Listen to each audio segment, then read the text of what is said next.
কত বড় আশিকের রাসূল, কত বড় খেদমত ছিল হযরত আবু বকরের। হযরত আলী ডাক দিয়ে বলতেছে, আবু বকর, মদিনাতে এত মানুষ থাকতে আপনি কেন আমাকে গোসল দিতে বলেন, কাফন পরাইতে বলেন? আবু বকর সিদ্দিক ডাক দিয়ে বলতেছে, রে আলী, আমার নবীর ইন্তেকালের পরে তুমি তোমার ওই হাত দিয়ে আমার নবীর গোসল দেওয়াইছিল। প্রিয় মুসলমান, এইভাবে আবু বকর রাদিয়াল্লাহু আনহু সারা জীবন আমার রাসূলের খেদমত করে গেলেন। জীবনের শেষ একটা অংশ আপনাদের সামনে আজ তুলে ধরে দোয়ার দিকে চলে যাব। তাহাজ্জুদের সময় ঘনিয়ে গেছে। আজ তাহাজ্জুদের সময় আপনাদেরকে নিয়ে আজ দোয়া হবে। আল্লাহর নবী সিদ্দিক আকবর আবু বকর রাদিয়াল্লাহু আনহুর ভিতরে এমন একটা সুসম্পর্ক ছিল। সাহাবীদের সঙ্গে তার সুসম্পর্ক ছিল, আহলে বাইত রাসূলের সঙ্গে তার সুসম্পর্ক ছিল। হযরত আবু বকর রাদিয়াল্লাহু আনহু জীবনের শেষ সময় ঘনিয়ে আসছে। জীবনের শেষ সময় ঘনিয়ে গেছে।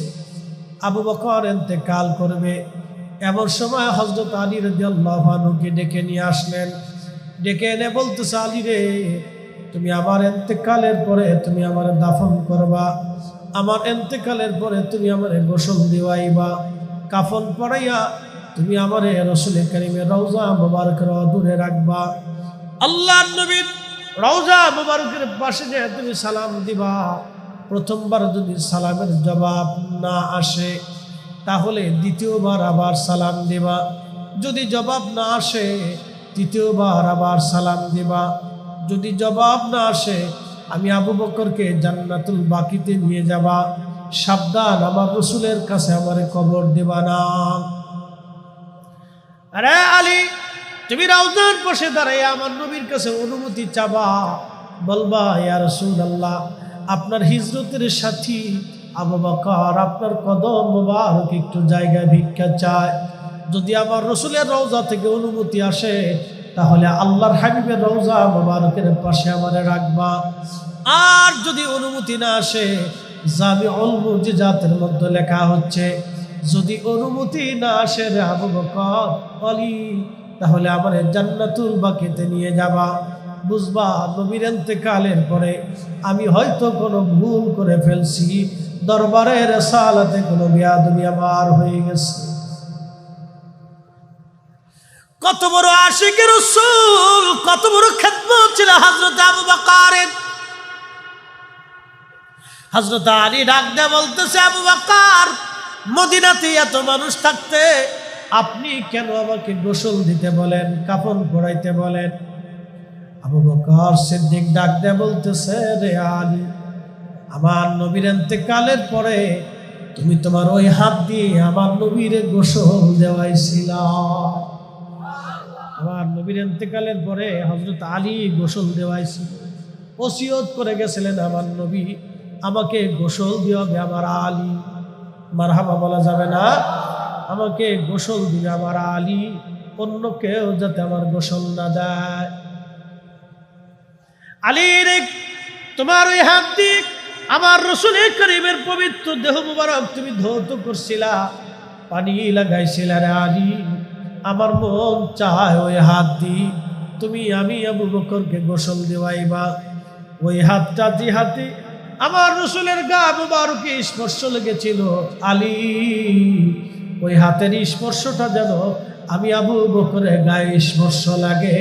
আমি ওই স্পর্শ নেওয়ার জন্য তোমাকে ওসিয়ত করে গেলাম।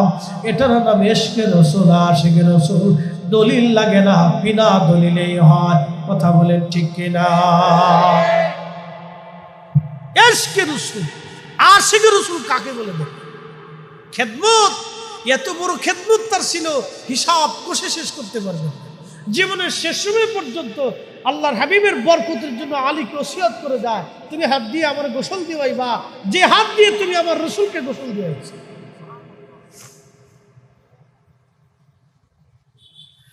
হযরত আলী ওসিয়ত মেনে নিলেন।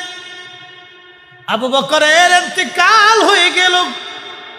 হযরত আলী রাদিয়াল্লাহু আনহু, হযরত আলী রাদিয়াল্লাহু তাআলা আনহু তিনি আলী রাদিয়াল্লাহু আনহু গোসলখানায় যে হযরত আবু বকরকে গোসল দিলেন, কাফনের কাপড় পরাইয়া খাটিয়ায় করে নিয়ে গেলেন, অদূরে রেখে আল্লাহর হাবিবের রওজা মুবারকে সালাম দিলেন, আসসালাতু আসসালামু আলাইকা ইয়া রাসূলুল্লাহ।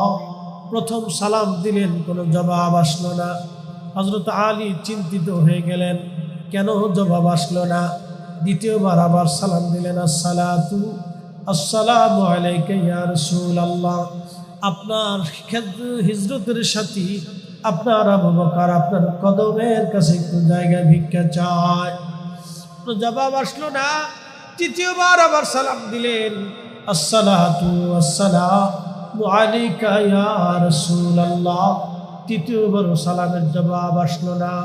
হযরত আলী পেরেশান হয়ে গেলেন, বুঝি আবু বকর আমার নবীর ইন্তেকালের পরে কোনো ভুল করে ফেলছে।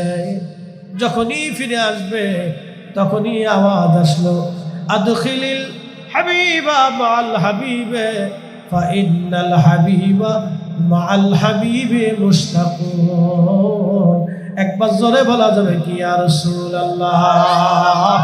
বলেন আমার নবী আছে না না? জোরে বলেন আসেনি? জিন্দা না মুর্দা? আল আনবিয়াউ আহইয়াউন ফি কুবুরিহিম। নবীরা কবর মুবারকের মধ্যে জিন্দা, রওজা শরীফে জিন্দা। আমি বলিনি, আল্লাহর নবী নিজে বলেছেন। কোরআন বলতেছে বাল্লা হাইয়া, বরং তারা জিন্দা, তাদেরকে মরা মনে করিও না।